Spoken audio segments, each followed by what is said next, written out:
పంపించవా? Okay sir. నమస్తే sir, మీతో మాట్లాడాలి సార్. నమస్తే, చెప్పండి. మా ప్రాబ్లమ్స్ చెప్పుకోవడానికి వచ్చాను సార్. ఒక్క నిమిషం. మీకు ఓటుకి డబ్బులు ఇచ్చారా? ఇచ్చారు సార్. ఎంత ఇచ్చారు ఓటుకి? 2000 ఇచ్చారు సార్. ఓ, అయితే ఇప్పుడు చెప్పు, ఏంటి నీ ప్రాబ్లం? మాకు నల్లా నీళ్లు రావట్లేదు సార్. 2000 ఇచ్చాం కదా. డ్రైనేజ్ నీళ్లు కూడా ఇంటి ముందుకు వస్తున్నాయి సార్. చాలా ఇబ్బందిగా ఉంది. 2000 ఇచ్చాం కదా సార్. ఎప్పుడు కరెంట్ ఉంటుందో, ఎప్పుడు కరెంట్ పోతుందో అర్థం కావట్లేదు సార్. 2000 ఇచ్చాం. ఏంటి సార్, ఏది అడిగినా 2000 ఇచ్చాం అంటారు. ఏంది గొంతు లెగుస్తుంది? ఇంకోసారి మీకు ఓటేయం సార్. వేరే పార్టీ వాళ్ళకి ఓటేస్తాం. చూడనా, ఓటర్ కి లీడర్ కి ఒక అక్రమ సంబంధం ఉంది. మీరు అమ్ముడు పోతారు, మేము కొనుక్కుంటాం, అంతే.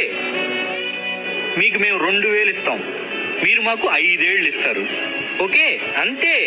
అంతేగాని అభివృద్ధి అనపకాయ నా ఏముండవు. వెళ్ళు, నువ్వు రాబాయ్ బండిది.